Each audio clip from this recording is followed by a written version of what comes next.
আফিয়ার মাকে তালা খুলে ঘরে প্রবেশের করলো। আফিয়ার মা এখন ঘরে গায়ের রং অতি ফর্সা হওয়ায় কাল হয়ে দাঁড়িয়েছিল ছোট আফিয়ার জীবনে। অ্যালবিনিজমে আক্রান্ত হওয়ার কারণে বাবার কাছ থেকেই পায়নি সন্তানের স্বীকৃতি। জন্মের পর থেকেই মায়ের সঙ্গে দারিদ্র্য, অবহেলা আর অনিশ্চয়তার মধ্য দিয়ে বড় হতে থাকে আফিয়া। ছিল না মাথা গোজার নিজের কোনো ঘর, ছিল না নিরাপদ আশ্রয়। আজ আমি থাকতে পারবো আমার বাচ্চাটা নিয়ে, আমি অনেক অনেক খুশি। অনেক ধন্যবাদ তারেক রহমান ভাইকে।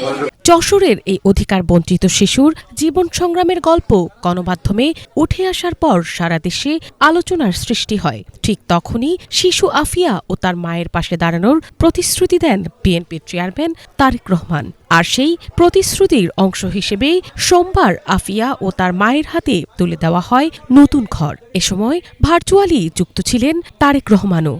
আফিয়ার মার থাকার জায়গা ছিল না, থাকতো চাচার বাড়ি, যে একটা ঘর ছিল তা সে বেড়া মেড়া ভাঙা, রাতে থাকতে পারতো না, যে চাচার বাড়ি থাকতো আফিয়ার মা।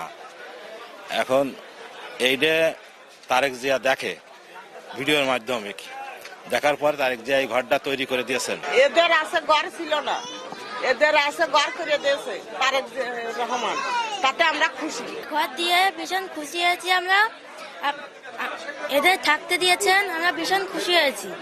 নতুন ঘর পেয়ে আবেগ আপ্লুত হয়ে পড়েন আফিয়ার মা মনিরা খাতুন। কন্যাকে নিয়ে নিরাপদ একটি ঠিকানা পাওয়ায় তারেক রহমান সহ সংশ্লিষ্ট সবার প্রতি কৃতজ্ঞতা জানান। অনেক ভালো লাগতেছে যে আমি ঘরটা পেয়েছি, আমার থাকার ঘর ছিল না, আমি ঘরটা পেয়ে অনেক খুশি হয়েছি। তারেক রহমান ভাইকে অনেক ধন্যবাদ।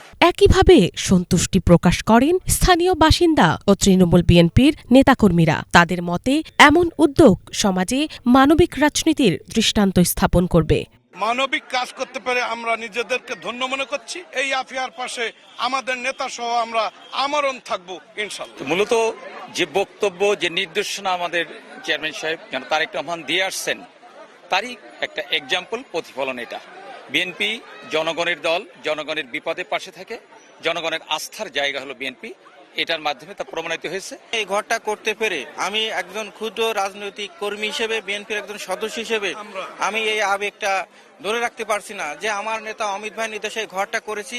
অনুষ্ঠানে ভার্চুয়ালি বক্তব্যে তারেক রহমান বলেন, বিএনপির আগামীর রাজনীতি হবে মানুষের কল্যাণে, মানুষের মৌলিক অধিকার নিশ্চিত করার রাজনীতি। যে আফিয়ার মতন যারা সন্তান আছে, আফিয়ার মতন যেই আফিয়ার মায়ের মতন যে অসহায় মানুষগুলো আছে, এই মানুষগুলোকে নিয়েও তো আমাদের চিন্তা করতে হবে। এরা তো এই দেশেরই সন্তান। রাজনীতিটাকে শুধু স্লোগান, মিটিং, মিছিল এর মধ্যে আমরা সীমাবদ্ধ রাখতে চাই না। আমরা রাজনীতিটাকে এমন ভাবে নিয়ে যেতে চাই যাতে সাধারণ মানুষ বলতে আমরা যাদেরকে বুঝি, সেই মানুষগুলোর পাশে যাতে আমরা দাঁড়াতে পারি।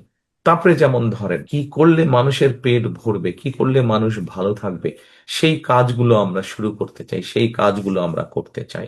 অবহেলা আর অধিকার বঞ্চনার অন্ধকার থেকে আলোর ফেরার পথে এক ধাপ এগিয়ে গেল ছোট আফিয়া। নতুন এই ঘর শুধু চার দেয়ালের নিরাপত্তা নয়, এটা আফিয়ার জন্য নতুন করে বাঁচার স্বপ্ন আর মানবিক রাজনীতির এক বার্তা। Bangla vision news desk.